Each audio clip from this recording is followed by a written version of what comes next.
चलिए आज आप लोगों के अगला क्लास लेकर आए जीन पियाजे के सिद्धांत के बारे में बताएंगे।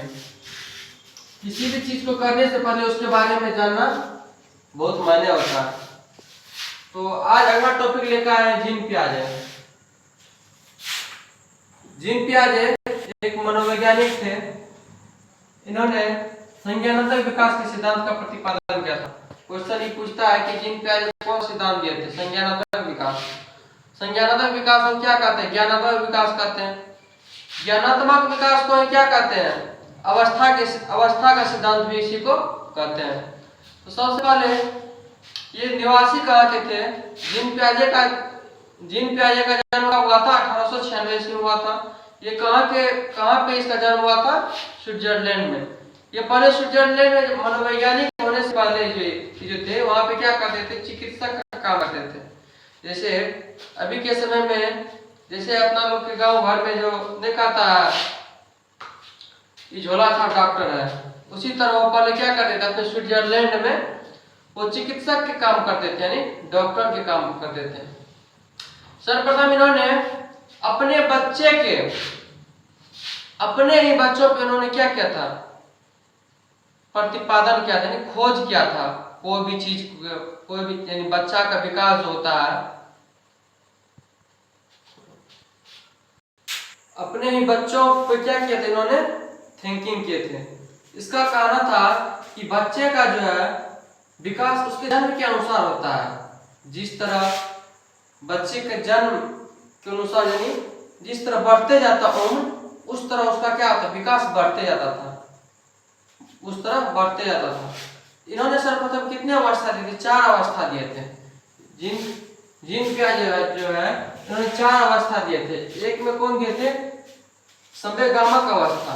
इसका एज कितना था? 0 से 2 वर्ष। उसके बाद पूर्व संक्रियात्मक अवस्था कितना? 2 से 7 वर्ष तक। उसके बाद फिर तीसरा कौन दिए थे? मूर्त संक्रियात्मक अवस्था। इसी को क्या कहते हैं? मूर्त संक्रियात्मक अवस्था को अनौपचारिक अवस्था भी कहते हैं। इसका एज क्या था? 7 से 11 वर्ष। उसके बाद 4 नंबर में अमूर्त संख्यात्मक अवस्था। अमूर्त संख्यात्मक अवस्था क्या कहते हैं?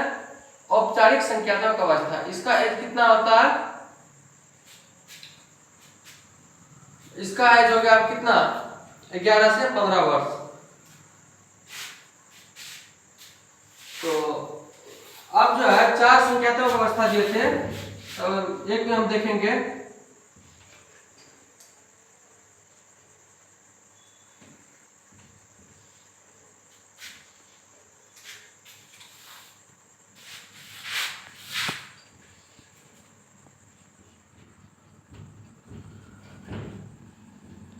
संवेगात्मक अवस्था।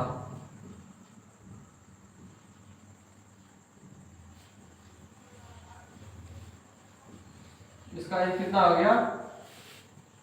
यानी जन्म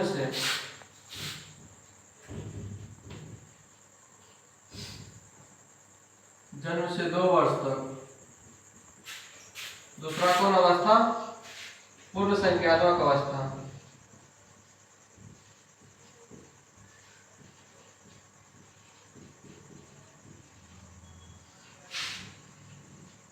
पूर्व संक्रियात्मक अवस्था। इसका क्या था? 2 से लेकर कितना? 7 वर्ष तक। तीसरा मूर्त संख्यात्मक अवस्था।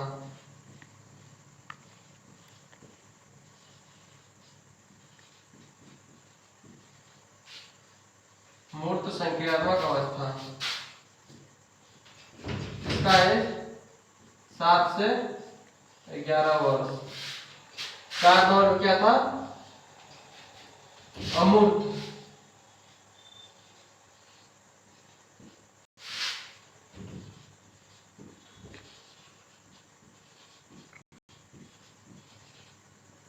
अमूर्त संख्यात्मक अवस्था।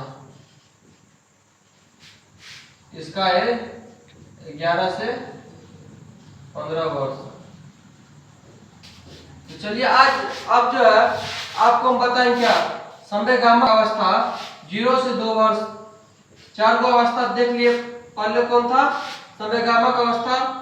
उसके बाद इसका एज कितना, जन्म से लेकर 2 वर्ष तक। उसके बाद क्या, पूर्व संक्रियात्मक अवस्था, कितना, इसका एज क्या होता है 2 से 7 वर्ष तक। उसके बाद मूर्त संख्यात्मक अवस्था, इसका एज कितना होता है 7 से 11 वर्ष। उसके बाद अमूर्त संख्यात्मक अवस्था, इसका एज कितना होता है 11 से लेकर 15 वर्ष। इसी को क्या कहते हैं, मूर्त संख्यात्मक अवस्था को अनौपचारिक संख्यात्मक अवस्था भी कहते हैं। इसको अमूर्त संख्यात्मक अवस्था को औपचारिक संख्यात्मक अवस्था भी कहते हैं। तो अब जो है, अब चलिए आप सबको हम चारों को एक एक करके हम बताएंगे। तो संवेगात्मक अवस्था किसको कहते हैं?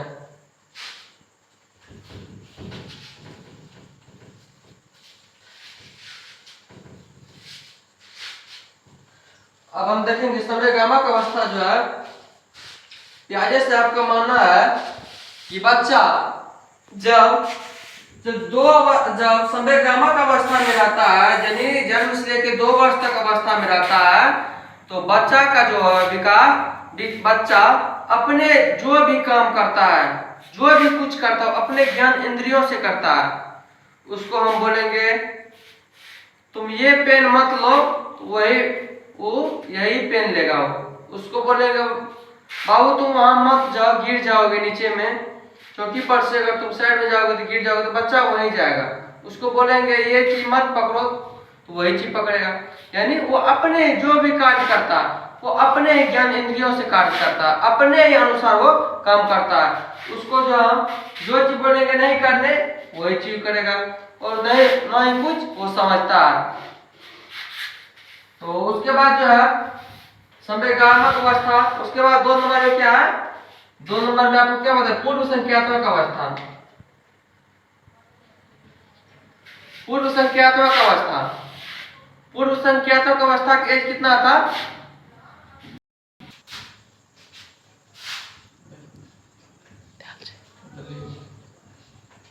दूसरा क्या है,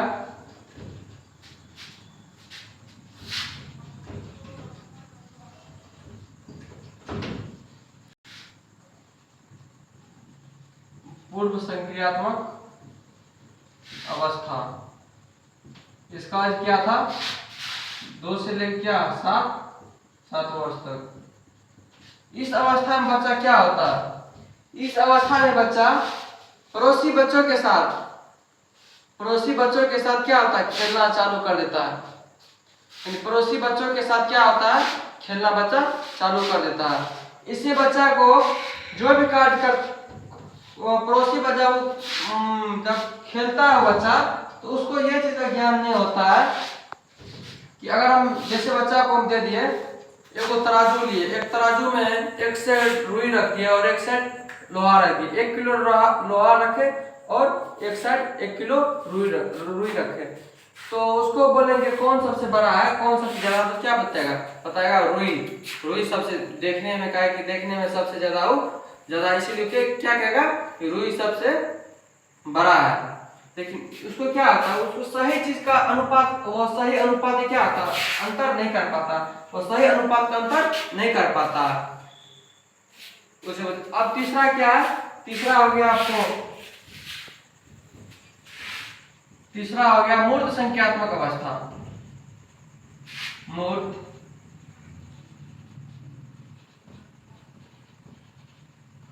मूर्त संख्यात्मक अवस्था, इसका क्या हो गया 7 से लेके 11 वर्ष तक। इस अवस्था में क्या होता है, बच्चा सही अनुपात का अंतर कर पाता है। जो भी कार्य करता है, कुछ भी करता है, तो बच्चा अपने ही अनुसार, अपने ही सोच के अनुसार वो क्या करता है। जब बच्चा 7 वर्ष का हो जाता है, बच्चा कोई भी चीज करता है, जैसे पढ़ाई करता है, तो पढ़ाई के बारे में थोड़ा सोचने लगता है, पढ़ाई क्या चीज है, पढ़ाई करने से क्या आगे हम कर सकते हैं, क्या नहीं कर सकते हैं। यानी उस थोड़ा सही अनुपात का अंतर कर पाता है। जैसे उसको हम दे दिए एक तराजू में एक साइड रुई दे दिया और एक साइड लोहा रख दिए, 1 किलो रुई दिए और 1 किलो लोहा दिए, तो उसमें वो बच्चा यानी सही अनुपात का अंतर वो कर पाता है। यानी वो बता देगा कि दोनों बराबर है, रुई बड़ा नहीं है, नहीं लोहा कम है। यानी सही अनुपात को क्या करने लगा, वो अंतर करने लगा।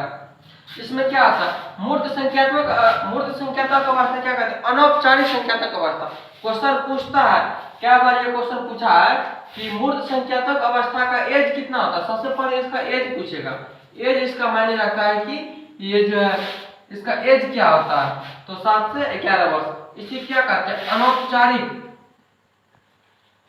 इसी को अनौपचारिक संख्यात्मक अवस्था भी कहते हैं, अनौपचारिक। तो मूर्त संख्यात्मक अवस्था क्या कहते हैं, अनौपचारिक संख्यात्मक अवस्था भी कहते हैं।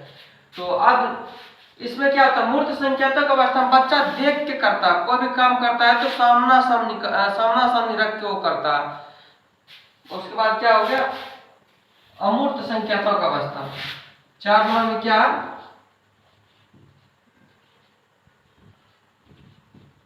अमूर्त संख्यात्मक अवस्था।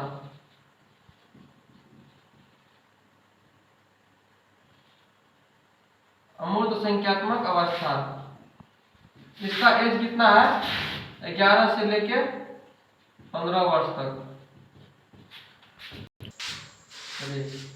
क्या कहते हैं औपचारिक इसको क्या कहते हैं औपचारिक संख्यात्मक अवस्था, औपचारिक संख्यात्मक अवस्था, संख्यात्मक अवस्था। अमूर्त संख्यात्मक अवस्था क्या कहते हैं, औपचारिक संख्यात्मक अवस्था भी अवस्था कहते हैं। इसका एज क्या है 11 से 15 वर्ष। इस अवस्था में क्या होता है बच्चा जो है इस अवस्था में क्या होता है, किशोरावस्था में बच्चा प्रवेश कर जाता है। तो बच्चा कोई भी काम करता है बिना, जैसे मूर्त संख्यात्मक अवस्था में हो गया तो बच्चा कोई भी काम करता है देख के काम करता है। वो कोई भी जैसे आप कलम है तो कलम देख के वो पहचान जाएगा क्या ये कलम है। लेकिन जब अमूर्त संख्यात्मक अवस्था में हो जाता है तो बच्चा देख के अनुमान लगा के भी कह देता है क्या वो कलम है। जैसे वहाँ एक टेबल पे रखा है, कलम रखा है, तो यहाँ से भी देख के वो अंदाज लगा कर देगा वो बच्चा क्या कलम है। बस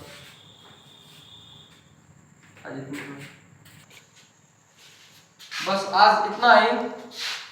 अगर आपको अच्छा लगे तो मेरे सिक्के स्टडी 2.0 को चैनल को सब्सक्राइब जरूर कीजिएगा और कमेंट करके बताइएगा आपको कैसे लगा वीडियो। बस आज इतना ही।